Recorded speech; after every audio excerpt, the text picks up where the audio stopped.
Hey everyone, welcome to the class. बहुत बहुत स्वागत है आप सबका हमारी क्लास में। My name is Neha Saini और मैं आपको फिजिक्स कराती हूँ, as you all know that. So आज की जो हमारी ये वीडियो है, इसमें मैं आपको क्या कराने वाली हूँ। देखिए, सबसे पहले तो मैं आपको याद दिला देती हूँ, थोड़ा सा रिवाइज करा देती हूँ कि हम लोग क्या कर रहे थे। मैंने आपको एक चैप्टर शुरू कराया था, चैप्टर का नाम था सेंटर ऑफ ग्रेविटी, है ना। तो उसमें मैंने आपको सबसे पहले कुछ डेफिनेशंस कराई थी, जिसमें मैंने आपको बताया था कि डेफिनेशंस आपके लिए बहुत ज्यादा जरूरी हैं। अगर आप में से किसी ने वो डेफिनेशन अब तक नहीं की है, वो वाली वीडियो अभी तक कवर नहीं की है, तो मैं आपसे रिक्वेस्ट करूंगी कि भाग कर जाइए और भाग कर उसको कर आइए। देन उसके बाद ही आप इस वीडियो को देखें, तभी आपको कुछ बेनिफिट मिल पाएगा। ठीक है। सो बात करते हैं वहां पे कि ये जो हमारा चैप्टर है, इस पूरे चैप्टर में हम लोग फाइंड आउट कर रहे हैं सेंटर ऑफ ग्रेविटी। ठीक है। सेंटर ऑफ ग्रेविटी एंड हमारा centroid and centre of mass सभी एक ही जगह पर पॉइंट आउट होते हैं, लेकिन हमें किसी भी फिगर में इन सबको फाइंड आउट करने की जरूरत पड़ती है। ये जो हम centre of gravity find out करते हैं, ये किसी भी ऑब्जेक्ट की, किसी भी बॉडी की हो सकती है। वो डिपेंड करता है कि अगर आप एरिया फाइंड आउट कर रहे हो तो आपको चाहिए कोई ऐसा ऑब्जेक्ट जो आपका कैसा हो, जिसका एरिया हो लेकिन थिकनेस बहुत कम हो, तो आप उसका सेंट्रोइड ढूंढते हैं। अगर कोई ऑब्जेक्ट आपका कैसा है, नॉर्मल, बहुत ज्यादा रिजिड है, सॉलिड है, तो आप उसका centre of gravity and centre of mass find out करते हैं। ये सारी चीजें मैंने बहुत डिटेल में सिखाई हुई हैं, आप चाहें तो पहले वाली प्लेलिस्ट में जाकर और जल्दी से उसको सीख सकते हैं। उसके बाद मैंने आपको बहुत सारे फिगर जो होते हैं ना, जैसे हमारे ज्योमेट्रिकल जो हमारे होते हैं, ट्रायंगल हो गया, सर्कल हो गया, स्क्वायर हो गया, रेक्टेंगल हो गया, ट्रेपिज्म हो गया, इन सब का मैंने आपको जो सेंटर ऑफ मास है, सेंटर ऑफ ग्रेविटी है, एरिया है, जो कोऑर्डिनेट होता है एक्स और वाई, ये सब निकालना मैंने बहुत इजी आपको सिखाया था। देन उसके बाद मैंने आपको एक न्यूमेरिकल कराया था। उस न्यूमेरिकल में मैंने आपको ये सिखाया था कि जरूरी नहीं है कि हमेशा आपको स्क्वायर ही दे, क्योंकि मैंने जो फर्स्ट आपको न्यूमेरिकल कराया था, उस न्यूमेरिकल में हमें एक स्क्वायर दिया गया था और बोला गया था कि बताइए इसके कोऑर्डिनेट एक्सिस कहाँ होंगे अगर वो कोऑर्डिनेट एक्सिस स्क्वायर के सेंटर ऑफ ग्रेविटी से निकलते हैं तो। सो वो मैंने बहुत अच्छे से एक्सप्लेन किया था एंड आई होप वो वाली वीडियो आपने जरूर देखी होगी। ये बात मैं आपको पहले ही क्लियर कर देती हूँ, अगर आपने वो वाला जो न्यूमेरिकल है जो हमारा, वो आपने नहीं देखा ना, तो आपको ये वाला तो बिल्कुल भी समझ में नहीं आएगा, क्योंकि उसमें मैंने फॉर्मूले को भी मेंशन किया था, ये भी सिखाया था कि आप हाफ कैसे करोगे, आधा आधा कैसे करोगे सेंटर ऑफ ग्रेविटी से। सो आज क्या करने वाले हैं, जैसा कि आप यहाँ पे देख सकते हैं, मैंने आपको एग्जाम्पल 1 एंड एग्जाम्पल 2 ऑलरेडी करा दिया है। सो आज मैं आपको क्या कराने वाली हूँ, आज मैं आपको example number 2 and example number 3 कराने वाली हूँ। देखिए, मेरे पास एक कमेंट था, मैंने देखा था बच्चों का कमेंट कि मैम आप है ना थोड़ा सा और हाई लेवल के क्वेश्चंस कराइए ना। भाई, कराने को तो मैं आपको ना IIT लेवल का करा दूंगी, जेई क्लियर वाला करा दूंगी, है ना। जेई थोड़ी ना क्लियर करना है आप लोगों को, सिलेबस का पढ़ के चलो ना। अब तुम लोग पॉलिटेक्निक में यूपीएससी का पढ़ोगे तो पॉलिटेक्निक थोड़ी ना क्लियर होगी। सो अगर आप लोग ये सोच रहे हैं कि मैं आपको बहुत हाई लेवल का करा रही हूँ या बहुत लो लेवल का करा रही हूँ, सो थोड़ा सा जग जाइए, थोड़ा सा अपनी आंखों को और दिमाग को खोल कर देखिए। आपकी जो बुक है ना पॉलिटेक्निक की, जो आपके सिलेबस से रिलेट करती है, आप किसी भी स्टेट से रिलेट करते हो, आपको न्यूमेरिकल्स और थ्योरी यहाँ से आ जाएगी। तो हम लोग भी बहुत फोकस करते हैं, ढूंढ ढूंढ कर निकालते हैं कि अच्छा ये वाला एग्जाम्पल उठा लेते हैं, ये वाला एग्जाम्पल उठा लेते हैं, एक इस स्टेट का उठा लेते हैं, एक इस लेवल का उठा लेते हैं, एक इस पैटर्न का उठा लेते हैं, एक इस पैटर्न का उठा लेते हैं। तो आप ऐसा मत सोचा करो कि हम लोग भी ऐसे बस चले जा रहे हैं, कुछ भी कराए जा रहे हैं, ऐसा नहीं है। अगर आप में से कोई बच्चा वो है जिन्होंने हमारी वीडियो पढ़ी है, मतलब देखी है, समझी है, पढ़ी है, उससे नोट्स बनाया और एग्जाम दिया है, तो प्लीज आज मेरी रिक्वेस्ट है, कमेंट करके जरूर बताइए कि जो मैंने आपको पढ़ाया था क्या उसमें से क्वेश्चंस थे, क्या आपका जो क्वेश्चन पेपर आया था क्या आपको वो समझ में आया, हमारी वीडियो पढ़कर आपको कुछ सीखने को, समझने को और कुछ फायदा मिला आपको। सो प्लीज आज ये मेरी रिक्वेस्ट है, अब भी वीडियो को पॉज करो और मुझे कमेंट करके बताओ क्या आपको कुछ बेनिफिट हुआ या नहीं। क्योंकि जो बच्चे हमें न्यू है ना, मतलब जो बच्चे चैनल पर न्यू आए हैं, उनको थोड़ा सा ना भरोसा करने पर टाइम लगता है। मैं समझती हूँ इस चीज को, भाई टाइम बहुत ज्यादा प्रीसियस होता है, लेकिन ये भी तो समझो ना कि आप ये बोल रहे हो कि मैम और थोड़ा सा हाई लेवल का कराओ। बच्चा ऐसा हाई लेवल का करने से क्या फायदा है बताओ। आप वही तो करोगे ना जो आपके सिलेबस से रिलेट करेगा। हाँ, अगर एक बार आपका सिलेबस हो जाता है उसके बाद आप कराओ मुझसे, क्या कराओगे, फिर आप कहीं देखेंगे, ठीक है। तो ऐसा नहीं सोचना है कि मैं बस ऐसे ही करा रही हूँ, बच्चा बहुत सोच समझ के आपको चीजें कराई जा रही हैं, ठीक है। तो शुरू करते हैं हमारा आज का न्यूमेरिकल। एग्जाम्पल नंबर 2 है। फर्स्ट एग्जाम्पल जो है हमारा वो मैं करा चुकी हूँ, वो स्क्वायर के लिए था, ये ट्राइंगल के लिए है मे भी, हाँ जी ट्राइंगल के लिए है। सो अपना पहले अगर आप करना चाहें मर्जी है आपकी, वैसे मैं समझाऊंगी इसको भी। तो चलिए फिर करें शुरू।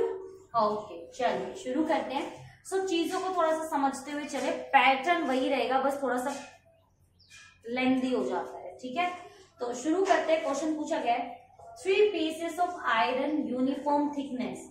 देखिए 3 पीस है और आयरन के हैं, ठीक है। 3 पीसेस आयरन के हैं, थिकनेस सेम है, मोटाई सबकी सेम है और मास उनका अलग अलग है, क्योंकि मास हमें दिया गया है m and 2m are placed at 3 corner of a triangle. यानी कि आपके पास जो एक ट्राइंगल है ना, और आपको जो आयरन दिया हुआ है, आयरन का ऑब्जेक्ट दिया हुआ है, वो आपका इन कॉर्नर्स पर रखा हुआ है। उनका थिकनेस तो सेम है, मोटाई तो सेम है, लेकिन क्या कर दिया, उसका मास अलग अलग कर दिया, ठीक है। तो मास उसका अलग अलग है, m 2m, ठीक है। ट्राइंगल के कॉर्नर पे रखा है। हैविंग कोऑर्डिनेट, ये हमारे कुछ कोऑर्डिनेट्स हैं। Find centre of gravity of system. So आपको यहाँ पे centre of gravity find out करके बताना है हमें कि जो ट्राइंगल है ना, इसका सेंटर ऑफ ग्रेविटी क्या होगा।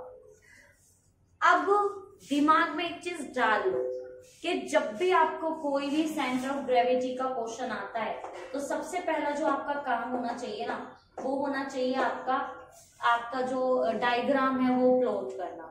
इस बात को फोकस कर लो। अगर एक बार क्वेश्चन को रीड आउट करना चाहते हैं तो प्लीज आप लोग कर सकते हैं, ठीक है। सो जो मेन फोकस होना चाहिए फर्स्ट ऑफ ऑल, वो होना चाहिए आपका सेंटर ऑफ ग्रेविटी के एक्सिस पर। अगर मैं आपको दोबारा से थोड़ा सा याद दिलाऊं तो आपको याद दिला देती हूँ कि जो हमारा सेंटर ऑफ ग्रेविटी था ना, जो हमारा सेंटर ऑफ ग्रेविटी रहता है वो हमारा एक्सिस पे काम करता है, एक्स वाई एंड जेड। तीनों के तीनों एक्सिस हमारे म्यूचुअली परपेंडिकुलर होते हैं, एक दूसरे के 90 डिग्री पर होते हैं। और दूसरी बात ये कि जो हमारे वो 90 डिग्री पर रहते हैं, उनमें से centre of gravity find out करने के लिए आपको बस 2 ही एक्सिस चाहिए।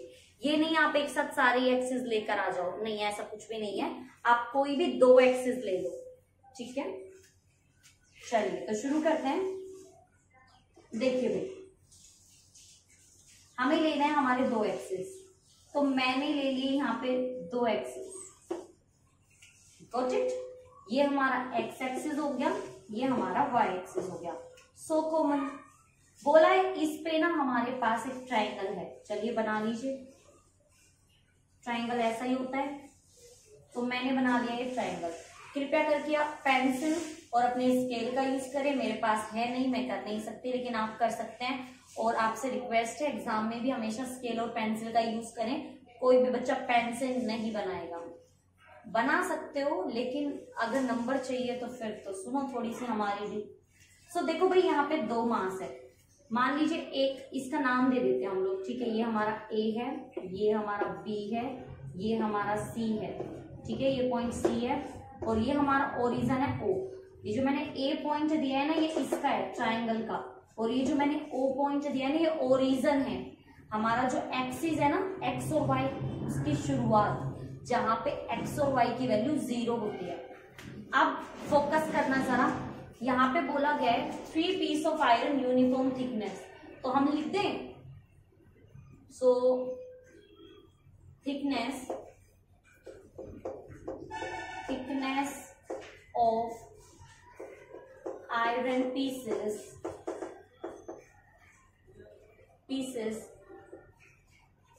आर सेम है, ठीक है। मोटाई सबकी क्या है, सेम है, यानी कि जो भी यहाँ पे ऐसे आयरन रखा हुआ है ना, सबकी मोटाई सेम है, ठीक है। मास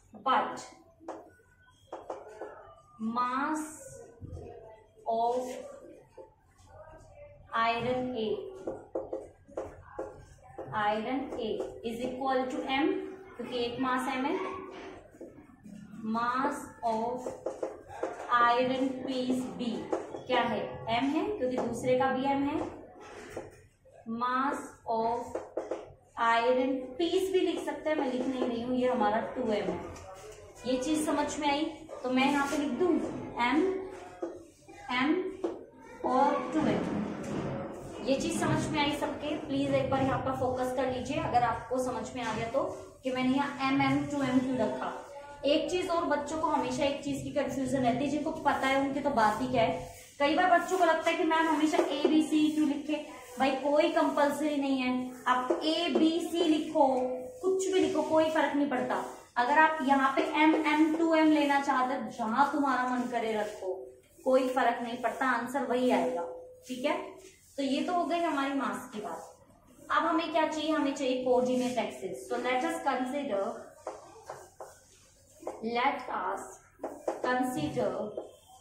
the coordinate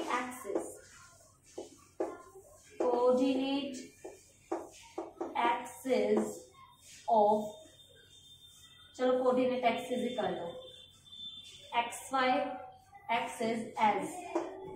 भाई x1 क्या है हमारे पास, देखो x1 की वैल्यू यहां से मिलेगी 2.5, ठीक है, और x2 की वैल्यू हमारी कितनी है, अगेन 3.5, और x3 की वैल्यू कितनी है हमारे पास 3। सो भाई y1 आप ऐसा भी लिख सकते हैं, let us consider the coordinate axis x value, x की वैल्यू, देन उसके बाद let us consider the coordinate axis y as, ऐसे फिर आप y की वैल्यू फाइंड आउट कर लो। तो y की कौन सी है, ये रही 1.5, देन उसके बाद y2 की अगेन हमारे पास 1.5, देन उसके बाद y3 की है हमारे पास 3। समझे ये चीज मैंने क्या किया है? जिन बच्चों को नहीं पता है बेसिक, उनको बेसिक बता दूं। जब भी आपको कोई ऐसे नंबर दिया जाता है तो हमेशा आगे वाला x होता है, पीछे वाला y रहता है। फोकस करो इस बात को, जल्दी से नोट डाउन करो। जो भी मैंने आपको आंसर कराया है वो आंसर मैंने किस बेसिस पे कराया है, क्यों कराया है, कैसे कराया है, कैसे मैंने मास की वैल्यू रखी है, कैसे सारी की सारी चीजें रखी है मैंने, इन सारी की सारी चीजों पर जरा फोकस करिए। ठीक है, ये चीज आपके लिए जानना बहुत ज्यादा जरूरी है कि मैंने ये कैसे किया है। सबसे पहले तो आपको डायग्राम पे फोकस करना होगा। देखिए एक चीज अगर आपने नोटिस की हो, मैंने अभी तक अपने हिसाब से कुछ नहीं किया है, जो हमारी सब क्वेश्चंस में प्रोसेस होती है मैंने सिर्फ वही किया है। दूसरी बात ये कि मैंने सिर्फ यहाँ पे मास वही लिखा है जो हमें गिवन है, और मैंने कोऑर्डिनेट भी वही लिखा है जो मुझे गिवन है। भाई आप यहाँ पे लिख भी सकते हैं, अगर किसी को कंफ्यूजन है तो पहले ही लिख लो कि ये 2.5, ए की वैल्यू कितनी है 2.5 एंड 1.5, तो ये हमारे x की वैल्यू, ये हमारे y की वैल्यू। अगर आपको कोई कंफ्यूजन है, b की वैल्यू अगर आप यहाँ से देखते हैं सो 3.5 एंड 1.5, अगेन ये x की वैल्यू, ये y की वैल्यू, और ये हो गया हमारा 3 x एंड y। अगर आपके देखो एग्जाम में ना आपके पास बहुत स्पेस होगा, मेरे पास स्पेस नहीं है, आपके पास बहुत स्पेस होगा, तो आप क्या करना, ये चीजें ना, ये चीजें लिखने के बाद, थिकनेस से लेके और यहाँ तक लिखने के बाद ये डायग्राम आप बनाओगे इसके बीच में, फिर ये जो चीज है ना डायग्राम के नीचे बनाना। हमेशा डायग्राम को बीच में ही बनाना, डायग्राम कभी भी साइड में मत बनाना, मिडिल में डायग्राम बहुत अच्छा लगेगा। और ये रूल भी मान ही लीजिए आप कि अगर आप डायग्राम को बीच में बनाओगे तो अट्रैक्टिव भी लगेगा और आपके मार्क्स भी बहुत अच्छे आएंगे। तो यहाँ तक सबको क्लियर है, आई होप हो गया होगा। रफ नोटबुक आप लोग लेकर बैठे होंगे। जब भी मैं आपको ये कहूँ ना एक बार नजर डालिए, तो नजर डालने का मतलब होता है वीडियो को पॉज करो और ये सब देखने के बाद उसको खुद करके देखो रफ नोटबुक में, ताकि आप साथ साथ चलते रहे। क्योंकि देखो वीडियो देखने के बाद करने में और साथ साथ करके देखने में बात अलग ही होती है। मैं ऑफलाइन भी ऐसे ही पढ़ाती हूँ, मैं ऑनलाइन भी ऐसे ही पढ़ाती हूँ कि जो मैंने आधा किया है ना वो मुझे अभी करके दिखाओ। बाद का क्या है, बाद में तो तुम करोगे भी तो नहीं होगा, ठीक है, फिर तुम्हें ज्यादा मेहनत करनी पड़ेगी। तो इससे अच्छा है कि साथ साथ मेहनत करो। तो भाई इतना काम तो हमारा हो गया है। नाउ लेट फाइंड आउट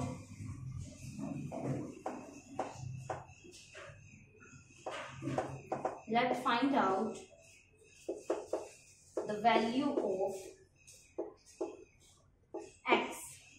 तो भाई x की वैल्यू क्या होती है बताओ जल्दी से। ये होती है मैम हमारी m1, x1 कितने हैं 3 है ना, m2, x2, m3 3 यही होती है, डिवाइडेड बाय m1 m2 और हमारी m3। m1 की वैल्यू मैम m है, x1 की वैल्यू 2.5 प्लस m2 भी हमारा m है और x2 की वैल्यू है 3.5, ये हमारा 2m है और x3 की वैल्यू है 3, divided by m1 m2 m3, ये हमारा m और 2m। ये चीज समझ में है? तो भाई अब इनको आप सोल्व करो। बताओ आप लोग सोल्व करोगे या मैं करके दिखाऊं? जल्दी बताओ मुझे, आप लोग सोल्व करेंगे या मैं करके दिखाऊं? बोलो, कर लोगे? अरे बहुत इजी है भाई। नीचे तो कितना हो गया, 3 4 5 5m तो यही हो गया, ठीक है। ऊपर का आप करोगे 2.5 और 3.5, बहुत इजी है। 3 दूनी 6 हो गया ना, सो 2.5 3.5 m और 3 दूनी कितना हो गया तुम्हारा 6 6.0 m। तो 5 5 10 6 और 5 क्योंकि 6 और 6 12 120 यानी कि 12.0, ठीक है। यही होगा ना, यही होगा ना। मेरी मैथ्स थोड़ी सी आपसे भी ज्यादा लो है, होगा कि नहीं होगा? बिल्कुल यही होगा, बहुत आसान है छोटी सी चीजों का भी। तो ये हमारा कितना हो गया 12.0, यानी कि 12 लिख दूं, किसी को कोई प्रॉब्लम तो नहीं है भाई। पॉइंट हटाकर जब ये 0 लगाओगे तो 0 से 0 कैंसिल हो जाएगी। 12 लिख रही हूं मैं। नीचे कितना हो जाएगा, ये हो जाएगा आपका 12m, क्योंकि यहाँ m भी आएगा। 2 3 और 4 ये हो जाएगा आपका 4m, m to m आपका कैंसिल और 4 तिया हो जाएगा आपका 12। सो ये आंसर आएगा आपका 3। मैच कर लेना, आंसर आना भी यही चाहिए, 3 है इसका आंसर, ठीक है। बुक में भी 3 है तो घबराओ मत, आंसर तुमने बिल्कुल सही निकाला है। एक बार थोड़ा सा प्रॉब्लम आएगा, दूसरी बार नहीं आएगा, सो डोंट वरी। ये तो हो गई हमारी x की value. Now find out, let us find out the value of y। so भाई y की वैल्यू हो जाएगी हमारे पास y1 m1 y1 m2 y2 m3 y3 divided by m1 m2 and m3। So y1 हमारे पास है 1.5, पहले m लिख लेते हैं। m multiply by 1.5 plus m multiply by 1.5 again, दो 1.5, हाँ 1.5 ही है। और 2m y3 हमारे पास 3, ग्रेट। और m1 हमारा है m और 2m। चलिए भाई एक बार और हमारी मैथ का परीक्षा होगी, तो देखते हैं कितने बच्चे इसको क्लियर करेंगे। मैं आपको 1 मिनट देती हूँ, अपनी रफ नोटबुक में इसको फाइंड आउट करके मुझे दिखा दीजिए कि मैम इसको ऐसे ऐसे सॉल्व करेंगे, सो आंसर हमारा ये आ जाएगा। मैं अपना करती हूँ, आप अपना करो, कोई भी यहाँ ध्यान नहीं देगा, सब अपने अपने में ध्यान देंगे। सो नीचे तो भाई हमारा वही सेम 4m ही आएगा, तो इसको जरा सॉल्व करते हैं। 1.5 3 तो ये हो गया, ठीक है। सो 3m तो हमारा ये हो गया और 3 दूनी 6, ये हो गया हमारा टोटल 9m, ठीक है। सो टोटल हो गया हमारा 9m। So 9m m to m cancel. अब इसका आंसर कितना आएगा, लगभग 2.25। सो भाई हमारा y जो कोऑर्डिनेट है वो आ गया 2.25 और हमारा जो x कोऑर्डिनेट है वो आया है हमारा 3। तो एक बार इनको बॉक्स में बंद करके फाइनल रिजल्ट जरूर दिखा दीजिएगा। और एक बार जरा मुझे बताना, मैंने आपको कहा था बीच में कि इसको मुझे करके दिखाओ, तो क्या आपका आंसर सेम आया है? x is equal to 3 and y is equal to 2.25। Clear? आसान है ना, इजी था ना। सिर्फ कहाँ पर आपको फोकस करना था, फोकस है ना सिर्फ आपका यहाँ तक होना चाहिए था। अगर आपने इतनी वैल्यू करके दिखा दी, सिर्फ इतनी वैल्यू, यानी कि ये डायग्राम, और आपको अगर कोऑर्डिनेट एक्सिस फाइंड आउट करना आ गया तो समझ जाओ ये तो फिर आपको फॉर्मूला अप्लाई करना है, फॉर्मूले में सब कुछ पुट करना है और आपके हाथ में आपका आंसर आ जाएगा। मानते हो ना इस चीज को? तो जरा एक बार देख लो समझ में आया कि नहीं आया। ये वाला न्यूमेरिकल। सो ये फर्स्ट न्यूमेरिकल था जो मैंने ट्राइंगल पे कराया। जो मैंने पहले कराया था ना वो हमारा स्क्वायर पे था। स्क्वायर में कैसे हम कोऑर्डिनेट, हमारा जो सेंटर ऑफ ग्रेविटी होता है उसको फाइंड आउट कर सकते हैं। तो जरा इस पे एक बार ध्यान दीजिए, ठीक है। एक बार इस पर फोकस कीजिए, किस तरह से आप इन चीजों को समझ पाएंगे, किस तरह से इन चीजों को कर पाएंगे। अगर कहीं पे कोई प्रॉब्लम आती है, कैसी भी प्रॉब्लम, तो आप मुझे कमेंट करके बता सकते हैं। टाइम नोट कर लिया कीजिए ना, अगर आपको कंफ्यूजन होती है कहाँ पे कंफ्यूजन थी, भूल गए, टाइम नोट कर लिया करो कि इतने टाइम पे कंफ्यूजन है, तो हम लोगों को भी समझ में आ जाएगा अच्छा यहाँ कंफ्यूजन, ठीक है। तो ये क्वेश्चन मैं मान लूं कि आपको आ गया। एक बार अपने नोटबुक में करके देखना, देन उसके बाद अपने फाइनल जो फेयर नोटबुक है उसमें नोट करना। सो अब बात करते हैं हमारे नेक्स्ट वाले क्वेश्चन की। नेक्स्ट वाला क्वेश्चन थोड़ा सा अलग है। जो मैंने स्क्वायर कराया था ना उससे भी अलग है, और जो मैंने ये ट्राइंगल कराया उससे भी अलग है। वो बात अलग है कि यहाँ पे हमारा है तो ट्राइंगल ही, लेकिन इक्विलैटरल ट्राइंगल है। यहाँ पे कुछ फिक्स करके नहीं दिया था कि ट्राइंगल कैसा है, लेकिन यहाँ पे हमें ये फिक्स करके दे दिया है कि इक्विलैटरल ट्राइंगल है। और ये ट्राइंगल है ना जितने इजी, क्योंकि देखो अगर आपने इसमें फोकस किया हो कि यहाँ पे मास तो गिवन है लेकिन कहीं पर भी आपको कोऑर्डिनेट नहीं गिवन है, सो इसका कोऑर्डिनेट निकालना थोड़ा सा अटपटा हो जाएगा। और आपको एक बात बता दूं, जब भी आपको एग्जाम देंगे ना तो इतना ही टफ क्वेश्चन आएगा। इस तरह के क्वेश्चंस आने के चांसेस कम रहते हैं, लेकिन आप लोगों को पता है मैं आपको लो टू हाई कराती हूँ। तो पहले 2 क्वेश्चन मैंने आपको लो कराए हैं, अब ये वाला, अब जो बच्चे ये कहते हैं ना मैंने थोड़ा सा हाई कराओ, उनके लिए ये वाला क्वेश्चन तो थोड़ा सा और लेवल हाई करके देखते हैं कि अगर आपको कोऑर्डिनेट दिए ही नहीं है तो आप उसको कैसे स्पेसिफाई करोगे, ठीक है। सो रेडी हो जाइए जल्दी से, अपनी पेन, रफ नोटबुक जो भी आपको निकालना है फटाफट से निकाल लीजिए, देन उसके बाद हम लोग इसको सोल्व आउट करेंगे। करिए शुरू, चलिए।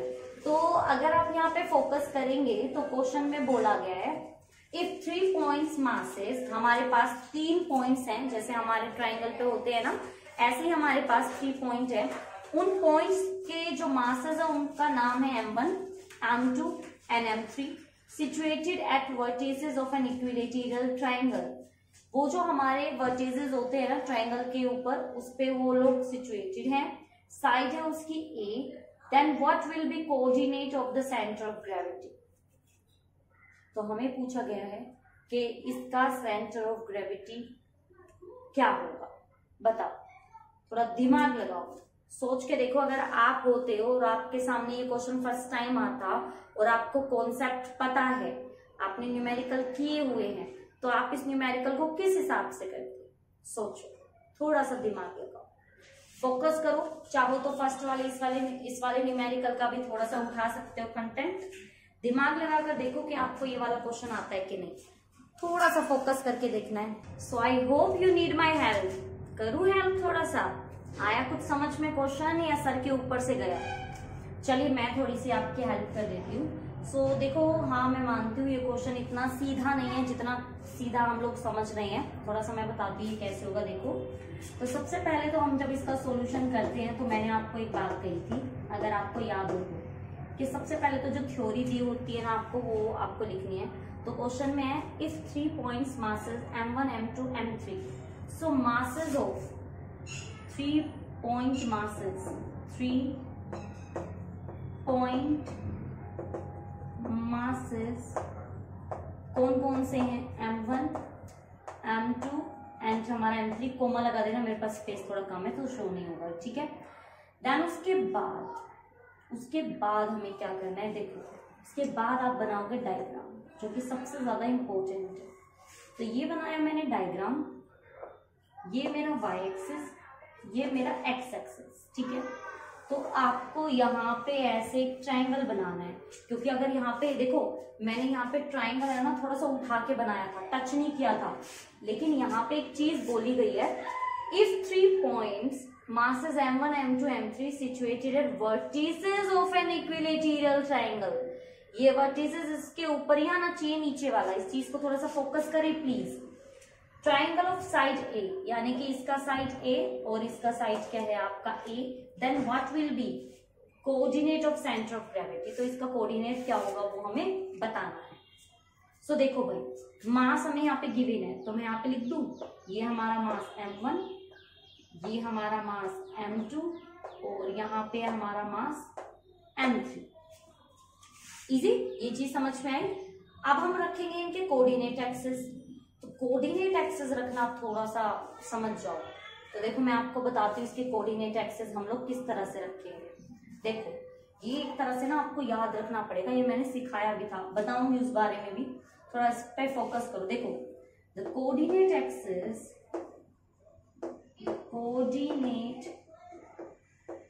Axis of mass m1। देखो भाई एक चीज आपको समझ में आ रही है कि ये ओरिजिन पे है, O पे है, तो x1 की वैल्यू क्या आएगी? 0, क्योंकि कोऑर्डिनेट पे तो दोनों ही वैल्यू 0 होती है, x भी y भी। और y1 की वैल्यू भी क्या आएगी आपकी? 0। समझे इस चीज को मैंने क्या कहा? दोनों की वैल्यू क्या आएगी आपकी? 0 0। Got it? अब द कोऑर्डिनेट एक्सिस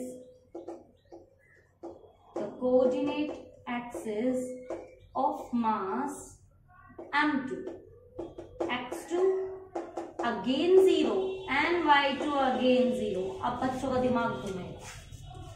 अब घूमेगा कि ओरिजिन पे तो ठीक है 0 0 होता है मैम, आपने ये जो हमारा x2 है और हमारा y2 है ये 0 किया, तो किया क्यों? अरे मेरा बच्चा, क्योंकि जो हमने वर्टेजेस ली है ना वो इसी ओरिजिन की लाइन पर ली है, तो इस पे हमारी वैल्यू दोनों की क्या आ जाएगी? 0। तो ये चीज आपको फोकस करनी है। तो नेक्स्ट वाली जो हमारी आएगी the coordinate axis of mass m3 is equal to, तो x3 तो हमारा कितना आ जाएगा? अब आएगा असली मजा। अब आ जाओ अपना उस वाले पे जो मैंने आपको एक चार्ट कराया था ना। अगर आपको चार्ट याद हो, मैंने कराया था कि अगर आपको x एक्सिस निकालने हो, x एक्सिस और y एक्सिस, तो इक्वेटोरियल मतलब सॉरी ट्रायंगल का क्या होगा, स्फेयर का क्या होगा, सबका मैंने लिखवाया था, जरूर लिखवाया था, याद करो। याद नहीं है तो कॉपी निकालो, नोटबुक में भी नहीं लिख रखा तो वो वाली वीडियो निकालो, पूरा स्क्रीनशॉट निकालो। उसमें मैंने सिखाया था कि जो इक्विलेटरल होते हैं ना उसका अगर आपको x और y निकालना हो तो इसका x होता है आपका a/2 और y3 होगा इसका √3/2a। भाई निकालो जल्दी से निकालो। इसीलिए मैंने बोला था कि जब तक आप उनको नहीं सीखोगे, याद नहीं करोगे, और ये चीज भी मुझे पता है कि याद करना इतना आसान नहीं है, याद भी तभी काम आएगा जब आप लोग अच्छे से करोगे। तो ये चीजें आपको साथ साथ याद होती रहेंगी। जब आप न्यूमेरिकल्स करोगे ना तो आपको सारी चीजें आराम से याद होती रहेंगी। तो इस चीज से मत घबराओ कि अरे हमें तो याद ही नहीं है, हमें कैसे होगा, हमसे नहीं होगा वगैरह वगैरह करके। तो इस चीज से घबराओ मत, हो जाएगा, डोंट वरी। तो ये चीज तो भाई आपको याद ही करनी पड़ेगी, इसका दूसरा कोई सोल्यूशन तो है नहीं। अब हमें क्या चाहिए? अब हमें कुछ भी नहीं चाहिए। अब हम लोग अपने कोऑर्डिनेट एक्सिस का फाइंड आउट कर सकते हैं क्योंकि हमें x निकालना है और y निकालना है, बस फॉर्मूला लगाना है। ठीक है, तो जैसा कि मैं हमेशा बोलती हूँ, सिर्फ ये जो पार्ट है ना, ये 4-5 लाइन अगर आपको निकालनी आ गई, डायग्राम अगर आपको बनाना आ गया, फिर तो सब आसान है। डायग्राम ऐसा बनाओगे तो कंफ्यूज हो जाओगे। डायग्राम थोड़ा सा फोकस करना पड़ेगा। क्या ऐसा तो नहीं बोला कि वर्टेसिस पे ही है, यहाँ पे ऐसा कुछ नहीं बोला था कि भाई वो वर्टेसिस पे होना चाहिए, नहीं ऐसा नहीं बोला था। तो अब आपको थोड़ा सा ध्यान देना होगा। ठीक है, तो ये चीज तो हो गई है। चलिए तो फाइंड आउट करते हैं। क्या फाइंड आउट करना है? Centre of gravity. चलिए, so let us find out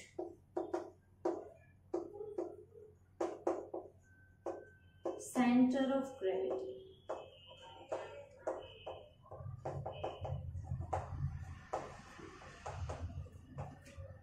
so first of all हम लोग x की निकालेंगे, m1 x1,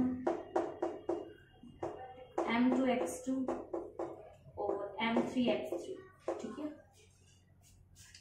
divided by m1, m2 and m3। अब यहाँ पे मास तो दिया नहीं है, m1 m2 m3 है तो आप वही रखोगे। तो m1 आपका m1 ही है, x1 आपका है 0, m2 आपका m2 ही है, x2 है आपका 0, m3 आपका m3 है, x3 की वैल्यू है आपकी a/2 divided by m1 M2 and M3। तो ये तो आपका सेम ही रहेगा क्योंकि M1 M2 M3 की कोई वैल्यू आपको गिवन नहीं है, ठीक है। सो ये हो जाएगा आपका 0 plus M3A/2 divided by M1 M2 and M3। तो ये हो जाएगा आपका M3A डिवाइडेड बाय 2, ये हो जाएगा आपका M1 M2 एंड M3। देख लो भाई, किसी को अगर कहीं पे कोई भी सॉल्यूशन रोंग लग रहा है या कुछ भी लग रहा है तो मुझे बता दो। मेरी तरफ से कंप्लीट हो चुका है, देख सकते हैं आप लोग। x की वैल्यू मैंने आपको फाइंड आउट करके दिखा दिया, बिल्कुल भी मुश्किल नहीं थी। मानती हूँ थोड़ा सा आपके लिए अजीब सा हो गया होगा क्योंकि बहुत सारी चीजें लिखनी पड़ जाती हैं, ये बिल्कुल अलग हो गया, आई नो दैट, लेकिन इक्विलैटरल ट्रायंगल का यही है, ठीक है। तो ये तो आपको सीखना ही पड़ेगा, इसको और कोई सोल्यूशन है नहीं। सो आई होप आप लोगों को भी क्लियर हो गया होगा। सो ये करने के बाद हमें क्या करना है, इसके बाद हमें y की वैल्यू निकालनी है। तो चलो y की भी निकाल के दिखा देती हूँ मैं आपको। y हो जाएगा हमारा, वैसे मैं दिखाती नहीं हूँ, मैं हमेशा होमवर्क में दे देती हूँ, लेकिन भाई अभी शुरू किया है ना, एकदम से अगर होमवर्क दूंगी तो बच्चे बोर हो जाएंगे, है ना। लॉकडाउन से उठ के आए हैं हमारे बच्चे, थोड़ा सा तो लेजी हो ही गए। लेजी तो भाई मैं तो पहले से ही हूँ, आपको पता है, सारा का सारा आपको ही सॉल्यूशन करने के लिए दे दी थी, चलो होमवर्क में करके लाओ, है ना। चलो इस बार नहीं दूंगी, खुद ही करके दिखाऊंगी, लेकिन कुछ कुछ तो दूंगी, ठीक है। सो ये वैल्यू हो जाएगी हमारी M1 हो जाएगी, हमारा M1 ही है। Y1 हमारा क्या है, Y1 0 है। M2 again M2, Y2 0, M3 और Y3 है भाई हमारा √3/2a। भाई इसको थोड़ा सा ध्यान से लिखना। सो M1 M2 एंड हमारा M3, ठीक है। शुरू करें। सो इसको मल्टीप्लाई करोगे तो ये तो 0 आ जाएगा, ये भी 0 आ जाएगा, ये हो जाएगा आपका M3a √3/2 और डिवाइडेड बाय हो जाएगा आपका M1, आपका M2 एंड आपका M3। सॉल्यूशन आएगा इसका M3a √3/2 और divided by M1 M2 and M3। ये आपका फाइनल रिजल्ट निकल के आया। काफी अटपटा सा रिजल्ट है, अदरवाइज वैल्यू आती है हमारी 1-2 डिजिट में, है ना। ऐसे ही आ जाती है इजीली 22, 24, 2.25 जैसे पहले वाले क्वेश्चन की आई है। ये थोड़ा सा डिफरेंट हो गया। सो आई नो दैट थोड़ा सा अलग है, लेकिन भाई करना तो है। सो आप लोग देख सकते हैं, आपके सामने सॉल्यूशन है, मैंने तो मेरी तरफ से करके दिखा दिया है। ये फर्स्ट क्वेश्चन में हमारा क्लियर हो गया है एंड सेकंड क्वेश्चन जो मैंने आज कराया वो हो गया है।